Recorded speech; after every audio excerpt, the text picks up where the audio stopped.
Hello, this is Claus Jensen presenting the game Carlsen Topalov from round 11 of Tata Steel Chess 2012.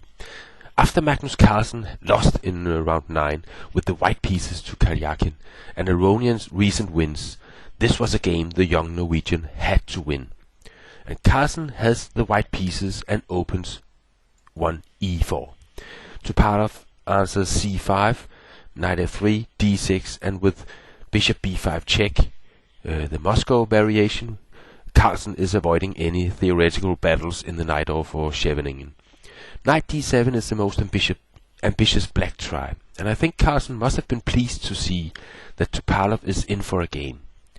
c3, knight gf6, queen e2, a6, bishop a4, queen c7, castles, and now a plan like c4, bishop c2, b5 is met by a4 from white. In the game, Topalov instead played e5, d4, b5, bishop c2, and now Topalov exchanges on d4. And on the next move, both sides develop their pieces. Bishop e7, knight c3, castles, bishop g5, h6, bishop h4, bishop b7, rook a to d1, rook a to c8. And after the pawn exchange on d4, black no longer has the c-pawn, and Carlsen can therefore put his bishop on a more active diagonal, bishop b3. Rook f to e8, ready to support the e5 pawn, but at the same time weakening f7. D takes e5, d takes e5, bishop g3, bishop f8, h3, knight b6. And I believe you could say that Topalov has equalized in the opening, and now it's up to any of the players to create something in the middle game. And Carlsen starts his attack by knight h4, and Topalov answers knight c4, which is not only putting the knight on an active square and blocking the bishop on b3, the threat is also knight takes b2, after which Carlsen's c3 knight would be hanging. And Carlsen played knight f5 here, and I don't know if this was a blunder or he already had calculated something, because of course Topalov played knight takes b2, and if Carlsen takes on b2 here, queen takes b2, queen takes c3, queen takes c3, rook takes c3, I don't believe Carlsen has any compensation for the pawn. Another idea after this knight takes b2 could be the interesting attack knight takes h6 here. G takes bishop h4, with the idea of exchanging on f6, followed by queen g4 check and rook d7. For example, bishop g7 here, bishop takes, queen g4 check, king h8, rook d7, something like this. And then if queen takes c3, then bishop takes f7. And white is down two pieces, but one is coming back now, and there is some attack on the black king. I don't know if it's sufficient, but it was interesting, at least. But in the game, Carlsen didn't take on b2, and he didn't play this knight takes h6. He played a very surprising move, bishop h4, and this is absolutely crazy stuff, because of course now Topalov takes the rook on d1.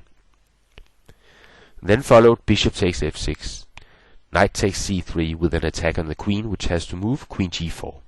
And Carlsen has now sacked a whole rook in exchange for attack on the black king. Topalov here played bishop takes e4, and Carlsen considered this move inaccurate without giving any alternatives. An interesting suggestion from Rybka is the exchange sack rook e6. Then a line could be bishop takes e6, f takes, knight e7 check, king h8, queen g6. But I don't think it's that human to allow so many pieces in front of your king. So bishop takes e4 was the move played by Topalov, and now Carlsen played knight takes h6 check. An alternative line was knight takes g7 instead, and then king h7, taking the rook takes, and now the very nice rook d1, intending rook d7, because of course knight cannot take the rook, because then queen takes e4 check, and there's a quick mate. So perhaps this was also possible, this idea here. Rook d7 here looks very strong with the attack on f7. But Carlsen played knight takes h6, king h7. And Carlsen has managed to create an attack, but he will have to continue without allowing Topalov to give away material to stop it. And in the game, Carlsen plays bishop takes f7, and I suspect this could be a blunder, because it looks much better to play knight takes f7. Because now black cannot take the bishop because of a quick mate. G takes f6, then queen h5 check, king g7, queen h6 check, and queen h8 checkmate, and this line is possible because the bishop defends the knight on f7. If instead of taking the bishop on f6, black should try to give up his queen here, then he cannot take the bishop afterwards, because then there's a mate, and this is in fact a mate in 3 puzzle, and you could pause the video if you want to try to solve it. It's not very difficult. The solution to the mate in 3 is queen h8 check, king g5, and now either f4 check, e takes, queen h5 checkmate, or instead of e takes f4, black could play king f5 and then it's queen h5 checkmate. And if instead of king g5 here, black tries sorry, that was a little early here. If instead he played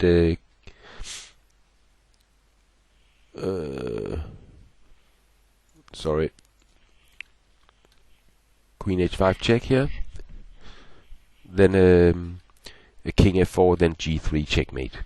So there's a mate in 3 in all lines. So black cannot take on f7 in this line. So knight takes f7 looks better than bishop takes f7, because now Topalov played queen takes f7, and he takes his chance to stop the attack by sacking his queen.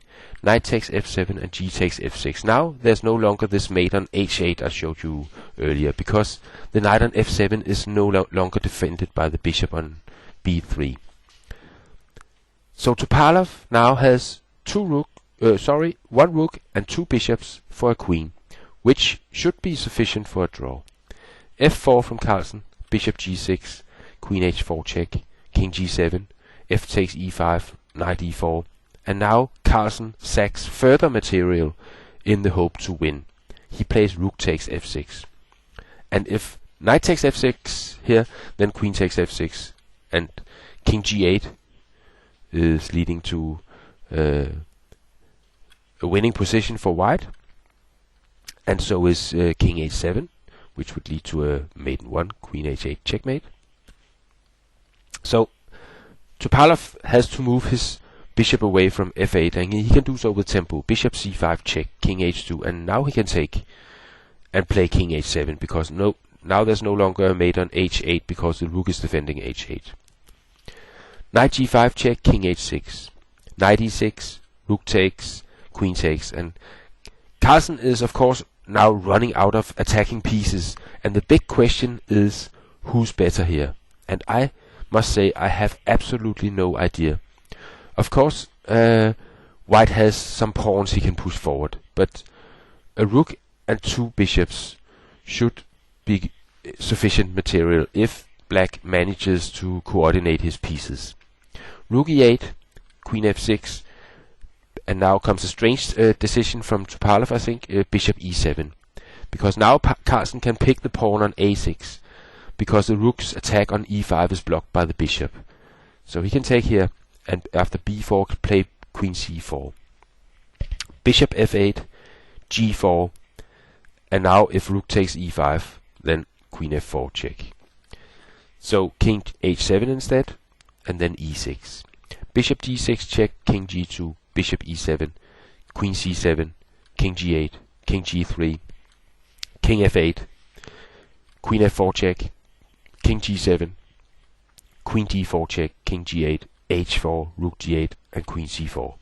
And now, with the previous moves, Carlsen has managed to create a position where black is passive and their pieces are not too well coordinated.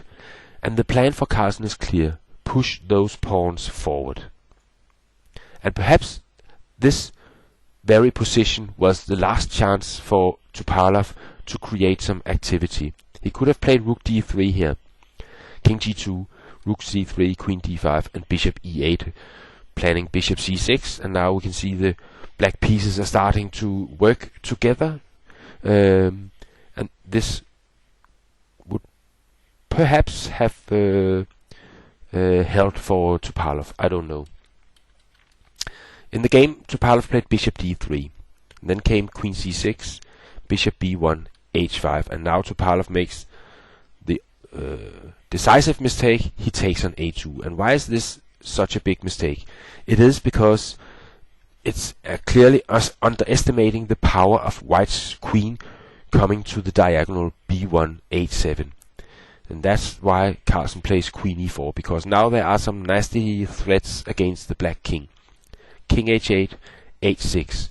And if now, for example, rook g8 here, then queen d4 check, queen d7 is winning a piece.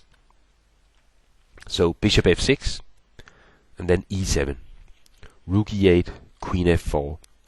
And now if, for example, bishop c3, then there's queen f8 check, of course. And after bishop g7, this is almost the same as a resignation. Then h takes the bishop, king takes, g5, king g8, and queen f6. And of course Topalov is completely lost here, and he resigned with a smile on his face, but also shaking his head, because he understood all too well that he had been very close to winning this game, in fact. And Carlsen must of course have been delighted to win such a game here, and also to note that Aronian lost to Navarra.